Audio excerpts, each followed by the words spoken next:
comment créer de la valeur grâce à vos travaux de rénovation avec l'exemple de l'immeuble Freedom sur Paris.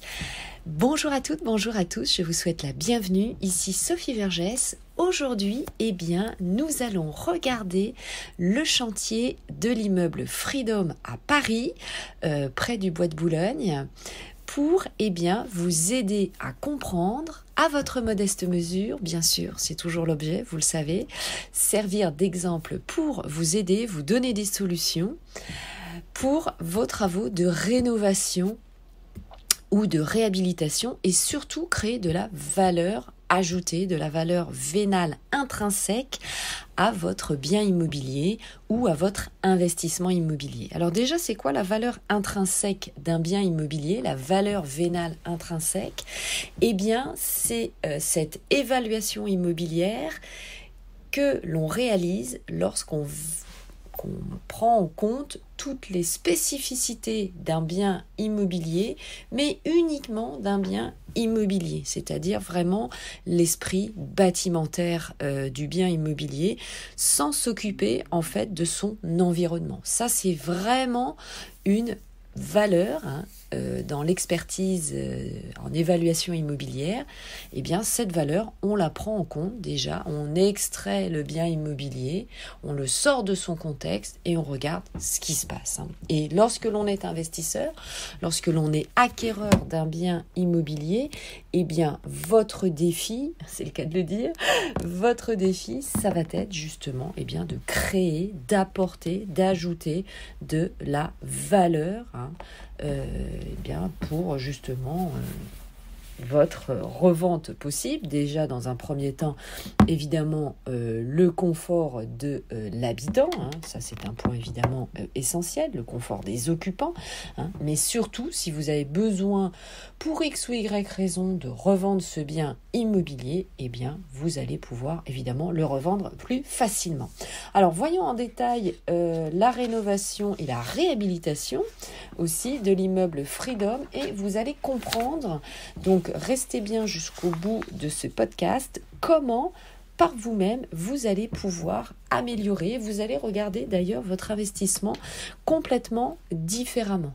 C'est aussi l'objectif de ce podcast.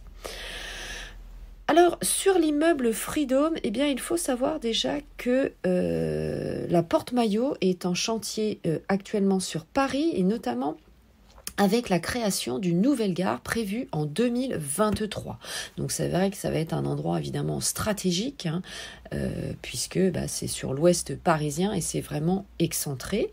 Donc il va déjà y avoir une nouvelle gare. Donc pour vous en tant qu'investisseur acquéreur, vous devez vous renseigner au service de l'urbanisme et deux, vous le savez, aujourd'hui on a un outil qui est assez formidable pour cela, c'est Internet bien sûr. Donc lorsque vous acquérez à une adresse, l'objet c'est de savoir ce qui va se passer, quel va être l'avenir du quartier. Et évidemment, si vous avez une nouvelle gare qui va se construire, l'objet, bien sûr, c'est d'acquérir avant, d'anticiper, puisque le prix de l'immobilier sera moins cher, puisqu'il n'y a pas encore la gare. Donc, toujours garder cette notion d'anticipation. Alors, justement, d'ailleurs, l'immeuble Freedom, il va se présenter comme l'un des premiers projets achevés du renouveau de ce secteur. Donc comme quoi, justement, l'anticipation de l'aménagement du territoire est important à connaître pour vous, évidemment, en tant qu'investisseur acquéreur. Et c'est vrai que ce secteur est marqué par le béton et le trafic automobile. Et c'est vrai que, allez voir la photo justement sur Internet de l'immeuble, vous allez voir, il est tout en verre avec une structure de trapèze et c'est objectivement assez joli, assez flatteur. Pareil, intéressez-vous lorsque vous avez des travaux de rénovation ou de réhabilitation avec votre architecte à donner justement du charisme à votre bâtiment pour qu'il soit évidemment différent, lui donner sa propre identité. Ça, c'est essentiel aussi de distinguer un bâtiment plutôt qu'un autre. Alors, c'est vrai que la plupart d'entre vous acquièrent soit un appartement, mais parfois des immeubles de rapport. Eh bien, l'objet aussi des travaux de rénovation et de réhabilitation, c'est de donner un charisme au bâtiment. Alors, ce bâtiment est porté par l'agence PCA Stream avec une profonde restructuration, comme je vous le disais, d'un immeuble des années 60. Alors, je vais faire une pause ici parce que, évidemment, comme vous le savez, les immeubles des années 60, 1970, eh bien, il y a la problématique majeure de l'amiante. L'amiante est un matériau hautement toxique, en règle générale à dépolluer, c'est-à-dire qu'il faut retirer l'amiante ou la recouvrir. Donc, pour cela, vous avez bien sûr le DDT, le dossier de diagnostic technique pour acquérir un bien immobilier, et parmi ce dossier, dans ce dossier, vous allez avoir justement le diagnostic amiante. Donc, regardez bien sûr si votre bien immobilier fait partie de ces années-là. Vous allez avoir évidemment tout stipulé, à quel endroit et la quantité aussi d'amiante. Donc, évidemment, c'est un point important puisque ça fait partie des budgets importants, la dépollution d'un bien immobilier, que ce soit l'amiante ou le plomb, bien sûr, évidemment. Mais là, je faisais une pause concernant l'amiante. Alors c'est vrai que apparemment, cet immeuble à l'architecture rationaliste avait mal vieilli au gré des divers ajouts. Alors c'est vrai que souvent, lorsque vous reprenez un bien immobilier, les propriétaires successifs n'ont pas forcément fait les travaux de manière vraiment raisonnée, pragmatique. Donc c'est un peu votre difficulté, souvent, en acquérant de l'immobilier ancien, c'est de faire vraiment le point avec, votre architecte, deux, évidemment, l'entreprise de rénovation ou les entreprises qui vont s'occuper justement de cette réhabilitation et cette rénovation, parce que très souvent, il y a des incohérences dans le bâtiment et notamment dans la répartition des pièces, dans la structure même. Et souvent, il faut faire appel à un BET, un bureau d'études techniques structure, justement, pour voir comment on peut restructurer le bâtiment. Alors ça, évidemment, ce sont des travaux colossaux, financiers, donc évidemment, faites attention au budget, faites-vous accompagner par des professionnels. De toute façon, si vous faites des travaux de cette ampleur, vous serez forcément accompagné. Mais voilà, c'était surtout ce que je voulais vous dire, parce que même dans un appartement, lorsque vous acquérez un appartement, souvent, il y a des incohérences structurelles et il faut restructurer, évidemment. Alors, il faut savoir que ce chantier, sur l'immeuble Freedom, a été très coûteux, mais le premier passage, et c'est vraiment l'objectif de ce podcast, c'est créer de la valeur. Comment, lorsque l'on prend un bien immobilier, on crée de la valeur ? Écoutez bien la solution qu'a pu apporter justement cette agence pour cet immeuble. Alors bien sûr, c'est très souvent augmenter les mètres carrés lorsque c'est possible. D'ailleurs, et le document qui va vous aider à savoir si cela est possible ou pas, c'est bien sûr le PLU, le plan local d'urbanisme. Alors, ce document est un document parfois à l'interprétation un peu obscure. Et donc, pareil, je vous recommande bien sûr de le lire avec un architecte, qu'un architecte de la ville aussi, ça c'est beaucoup mieux, soit à vos côtés. Pour quelle raison ? Parce que souvent les architectes qui travaillent avec la ville où est implanté votre bâtiment, ils connaissent bien sûr parfaitement le service de l'urbanisme et surtout l'interprétation de ce document par le service de l'urbanisme. Souvent, on lit des phrases, on interprète, mais en fin de compte, c'est pas ça du tout. Donc voilà. Alors, vous pouvez bien sûr garder votre architecte actuel, qui va travailler évidemment en collaboration étroite avec évidemment l'architecte de la ville.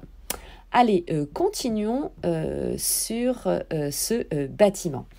Alors, comme je vous le dis, souvent, il faut créer des mètres carrés. Ça signifie quoi? Ça signifie bien sûr que vous allez déposer un permis de construire et associé à cela, eh bien, ça va vous déclencher des taxes. Alors, attention, il faut également calculer les taxes en cas de création de surface supplémentaire, notamment la taxe d'aménagement, la taxe de création de bureaux si vous allez créer des bureaux et puis la taxe, tout simplement, si vous recréez de l'habitation. Vous avez vraiment différentes taxes. Donc, pareil, rapprochez-vous évidemment du service des impôts carrément, où vous avez bien sûr un logiciel qui va vous aider à créer toutes les taxes d'urbanisme. C'est le site bâtir, batir.com. Bâtir.com, ça va vous calculer toutes les taxes d'urbanisme, taxes d'aménagement, création de bureaux, etc., etc. Ensuite, ce bâtiment, comme je vous le disais, a gagné avec une forme sur toute la hauteur de trapèze. Donc ça grossit l'immeuble, vous savez, un peu comme ces immeubles ventrus qu'on connaît dans Paris. Donc ça va modifier complètement, évidemment, l'immeuble. Donc c'est une très bonne idée, ça épaissit, mais de manière élégante par la création de balcons et surtout par les matériaux, puisque comme je vous le disais, tout est en verre et vraiment ce bâtiment, c'est pour ça que j'ai voulu le prendre en exemple, est un très bon exemple pour vous à connaître en tant qu'investisseur. Donc ça a modifié complètement la ligne de la façade pour lui créer justement ce fameux charisme. Ça a évidemment brisé le côté thermique, l'effet fournaise surtout, avec des façades qui évidemment ne voyaient jamais l'ombre. Donc là du coup ça crée un rythme aussi dans la façade. Alors, deuxième point, c'est surtout faire entrer le jardin dans l'immeuble. Alors ça, c'est top parce que justement, comme je vous le disais, la vie d'un immeuble évolue avec ses propriétaires différents. Et là, qu'est-ce qui se passe sur cet immeuble? En fin de compte, il y avait le local poubelle et un service de livraison, parce que c'est un immeuble de bureau. Et donc, cet espace a été mis dans les sous-sols avec une cour anglaise pour créer justement un jardin, un espace vert et donc libérer cet espace, faire rentrer un maximum de lumière et de verdure. Alors ça, c'est pareil, à vous de jouer sur votre prochain investissement immobilier. C'est comment faire rentrer de la verdure, de la lumière, parce que vous le savez évidemment, avec la pandémie du Covid, tout le monde recherche un balcon, un jardin, et ça, c'est là où vous allez gagner, mettre un point fort, c'est bien sûr de pouvoir savoir créer évidemment cet espace magique d'écrin de verdure. C'est là vraiment où vous allez augmenter la fameuse valeur vénale de votre bien immobilier. Donc cette valeur vénale intrinsèque qui est proprement liée à votre bien. Et puis du coup, pareil, vous allez vous différencier des autres biens immobiliers sur le marché. Alors cet immeuble également a une couronne donc en haut du bâtiment qui va surplomber le bâtiment et qui a une utilité un peu de chemin de ronde contemporain où justement les occupants de cet immeuble de bureau peuvent se promener. Ça paraît évidemment improbable, notamment sur Paris, c'est un nouvel espace de liberté qui a été créé aux occupants. Donc souvent, vous savez, c'est pas parce que vous allez faire des gros travaux de rénovation. Et c'est ça toute la difficulté bien sûr de travaux de rénovation et de réhabilitation. Souvent il y a un budget assez colossal et puis au final parfois on est assez déçu. Donc imaginez peut-être dans vos travaux de rénovation comment vous allez pouvoir créer un écrin de verdure, rajouter un balcon si c'est possible, un patio, planter un arbre, etc., etc. Créer justement une vie autour de cet arbre, par exemple. Amener du rêve, en fait, à la rénovation de votre bien immobilier. Un balcon filant peut tout à fait devenir, évidemment, un écrin de verdure sauvage. Donc, prenez aussi les conseils d'un architecte paysagiste qui, lui, va avoir un regard complètement différent, bien sûr, sur vos travaux. Et c'est souvent, d'ailleurs, malheureusement, un professionnel qu'on oublie parfois, parce que, justement, nous sommes concentrés sur toutes les entreprises vraiment de bâtiments, mais on oublie évidemment la lumière et la verdure. Allez, je passe à la suite. Alors, sur ce bâtiment, il a été évidemment aussi apporter de la lumière et de la luminosité. Donc ça, c'est un point aussi à réfléchir sur vos travaux de rénovation, puisque le bâtiment avait un plafond assez bas. Donc c'est comment vous apportez de la lumière.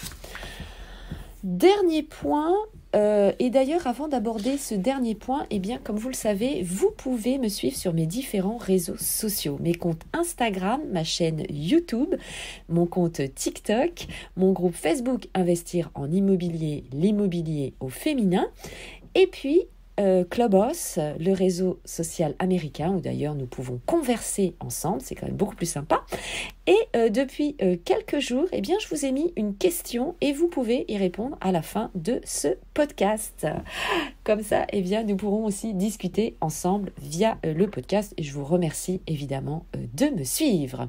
Allez, dernier point, c'est l'escalier. Alors les escaliers d'ailleurs de cet immeuble Freedom ont une particularité puisque justement l'agence a décidé d'installer les escaliers de telle manière à pouvoir monter les marches plutôt que de prendre l'ascenseur. Donc ça, c'est une très bonne idée, évidemment, et pouvoir permettre justement aux occupants d'avoir une montée des marches agréable et que ce soit aussi un endroit évidemment de vie et de relations humaines, puisque vous le savez, par exemple, pour la petite histoire, lorsque les immeubles ont été installés, notamment dans les immeubles parisiens, dans les copropriétés, nous nous sommes aperçus, il y a des études qui sont sorties à ce sujet, pour la petite histoire, que les copropriétaires avaient de plus mauvaises relations. Pourquoi ? Parce qu'ils ne cédaient plus, par exemple, à porter les courses. Donc, évidemment, prendre l'escalier, au-delà du fait que c'est bien pour votre sport quotidien, ça crée aussi, évidemment, des relations et des contacts avec tous les occupants. Vous pouvez faire, évidemment, des rencontres. Alors, autour de cet escalier, il y a une belle luminosité et justement des salles réunions vitrées avec justement une opacité, un film spécial pour rendre illisibles les écrans utilisés par les occupants lorsqu'il y a des visiteurs. Ça, c'est un point top, justement, c'est la confidentialité aussi. Vous savez, lorsqu'il y a des vitres, vous allez mettre des vitrophanies ou évidemment mettre une vitrophanie plus sur le bas ou sur le haut, etc., pour justement créer une certaine confidentialité. Et allez, je vous donne une dernière astuce. Pour savoir si votre rénovation est réussie, c'est tout simplement lorsque vous faites visiter. Lorsqu'il va y avoir déjà un plaisir pour vous de montrer vos travaux de rénovation à vos amis, à votre famille, à vos proches et surtout, lorsque vous allez vraiment visiter régulièrement et très souvent. Voilà.